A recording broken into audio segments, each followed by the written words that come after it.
So in order to understand photography, I think it's really important to take a look at the history because I think it's really interesting and it also gives you some perspective on why photography developed the way that it did. Now, doing the research for this lesson, I realized it actually went back a little further than I had remembered. The first idea for a pinhole camera was kind of came up with in the time of Plato. So in ancient Greece and in China around the same time, people were kind of imagining doing sort of thought experiments for something that would someday resemble what we would use hundreds of years later, 1,000 years later, in the pinhole camera. Now the next step is the camera obscura. And the camera obscura is actually really interesting because it's basically a camera without film. The idea is you've got a wall, so you've got this empty room, and if you put a little tiny hole in the wall, the light will come in from the other side and it will be sort of focus through that hole and then onto the wall on the opposite side. So you can see here that this scene is being reflected on this wall, or sort of focused on this wall through this hole. And this is basically the foundation of photography right here. This is the moment when this came into focus, or, well, really, quite literally as well. The only thing that was really missing was the chemicals for this, and these were discovered somewhere between the year 1200 and 1600. The different scientists at different times realized that there was this sort of group of chemicals that were related to silver, and one was silver nitrate. And this turned out in the end to be photosensitive, and this whole discovery of it being photosensitive was first sort of formulated and organized by a guy named Wilhelm Homburg in 1694. And this is when he realized that there was a, as he put it, a photochemical effect. Now the groundwork was basically laid for photography to begin. So from here, from 1700 through the 1800s, you see kind of a focus on lenses and on sort of bettering this camera obscura over here. So you'd have people putting in a lens right here instead of just a hole. And this would lead directly to the developments that would come in the 1800s. And that development came roaring around the corner in 1826 in southern France. This guy right here, his name is Joseph, and his last name is Niepce. Oh, and I'm spelling it wrong. And Joseph Niepce was just kind of a guy who was interested in the entire idea of photography, and he wanted to develop some kind of camera. And he had taken a camera obscura and he had worked around with these light-sensitive silver nitrates, and at the same time he had been exchanging letters with this guy over here, Louis Dugard. Well, Joseph Niepce was the first person to really come up with a photo, a permanent photo. And that's a really important distinction because a lot of people had made photos, but this was the first permanent, and I'm not spelling it right, permanent photograph. Lots of times they would make them and then they would soon deteriorate really quickly, but this was the first one that would last, and it lasted up until now. You can see here that you've got some buildings, got maybe a field back here, and if you look really closely, you can actually see that the sun moved so far during the day that it's actually exposed the walls on both sides, so the lighting of the photo is actually a little off. Now this was done on a piece of pewter with some silver nitrate slapped on it, and it took 8 hours to make this photograph. So can you just imagine taking a photo that takes 8 hours to make? You can't move the camera a single bit. Just have to leave the camera there for 8 hours. So this step now behind them, the move then became to simplify and strengthen the power of photography and to make photographs something that you could take instantaneously, so it wouldn't take 8 hours to make a photograph. So when Niepce died, Niepce, I'll say, died in 1833. And he passes all of his papers on to Daguerre, who in turn, just 6 years later, comes out with the daguerreotype. And this was a revolution. This was very, very big news because the daguerreotype took the same process and basically made it something that could be done more quickly and more permanently. So instead of taking 8 hours, it would just take a few minutes to make a photograph. And this is one of the first daguerreotypes. It's of a city, obviously somewhere in southern France. And you can see here this guy with his foot up on a sort of pedestal of some kind. This guy's actually getting his shoes shined.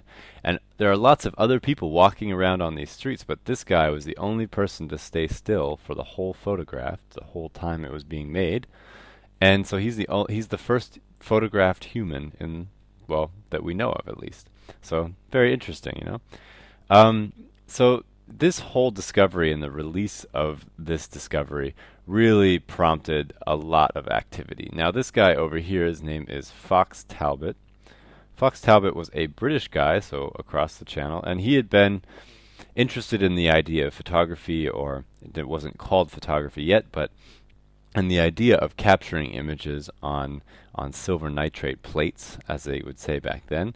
And he and this astronomer, whose name was John Herschel, worked together on lots of different things. And in 1839, sort of through their collaboration, John Herschel came out with the glass negative. The glass negative was important because it was a better way of capturing the image, and it was something that would become sort of a standard for some time, for almost really 60 years or something like that. So the glass negative is developed. Get the name down. John Herschel, quite a famous astronomer in his own right, as well as a developer of photography. And then just 1 year later, Talbot comes out with his own process, and it was called the calotype. It was a wet process that had some sort of paper negative. And the thing was, though, that Talbot then, and this was Talbot, we'll make sure we distinguish that. And the thing was that Talbot put a copyright on this, and that is the reason that really the daguerreotype took off, because the daguerreotype was bought by the French government and put immediately in the public domain. That meant that any photographer could use it, and so the daguerreotype basically within a couple months became the standard form of photography at that time. And the calotype, because it would have been a little bit more expensive and money would have been going to Fox Talbot over here, it never became quite the hit that the daguerreotype did. Now, things went very quickly from here, and within a couple months of the daguerreotype being developed, it was already being used in the field. And by the 1850s, it was really common to see roving photographers like this traveling through the countryside of Europe and even in America and other places, and doing these sort of mobile photo studios. And because these days you can do everything that they could do in this with a laptop and a camera and even a cell phone. But at the time it took quite a lot. You had a lot of chemicals, you had to do a lot of mixing, you needed a dark room, so everything had to be brought with you in the wagon. But it was very quick. You could see here that prominent people, this is the Tsar and his wife, and this is Abe Lincoln, one of the early American presidents, all being photographed early on because they realized the power and were all very fascinated by the idea of photography. Now, during the 1860s, the American Civil War was photographed by this guy named Bradley, it was most likely photographed mostly by his assistants, and he sort of took credit for it. And this was kind of more the second incidence. The Armenian War was really the first incidence of photography being used in war and photographing war. So kind of an interesting note in history. Now, early studios would have looked something like this. So pretty much any time from the 1840s onward, you would have had a big, huge camera. You can see that is a massive camera. And you've got this guy sitting here doing this very sort of stilted pose. And the reason for this is because you've got this piece here holding his head, and this was sort of a required piece of equipment for photographers at the time because the speed of the camera was still so slow. You would have had to hold that pose between 2 minutes, and maybe if your photographer had a really fast camera, maybe 30 seconds. So that's a really long time to hold your head very still for a photograph. So it's pretty amazing. You'll sometimes look in the photos and you'll see that people blinked during the photos or things like that. But this piece of machinery here on the back, this sort of stand, is meant to secure the head, and it's often hiding behind the person in the photo. You don't usually see it when you look at the actual photos. But this is how people adapted to the technology. As it progressed, though, things got better, and they didn't have to use that anymore. Now, here is really where that step takes place, where things really got a lot faster and really changed a lot. 1870s, the dry plate comes out and becomes really popular. Instead of having wet plates of copper or things like that you had to put inside of a camera, or like a pewter plate or something like that, you would just have a dry piece of emulsion that was sort of like the film that you would be used to but usually on like a hard plate, not on something that was soft. Now in the 1880s, Kodak really made some big steps in the technology and really kind of came out with some things that would really forever change photography. In 1884, George Eastman develops a dry gel on paper, and so basically sort of the predecessor to the film that we would be using 50 years later.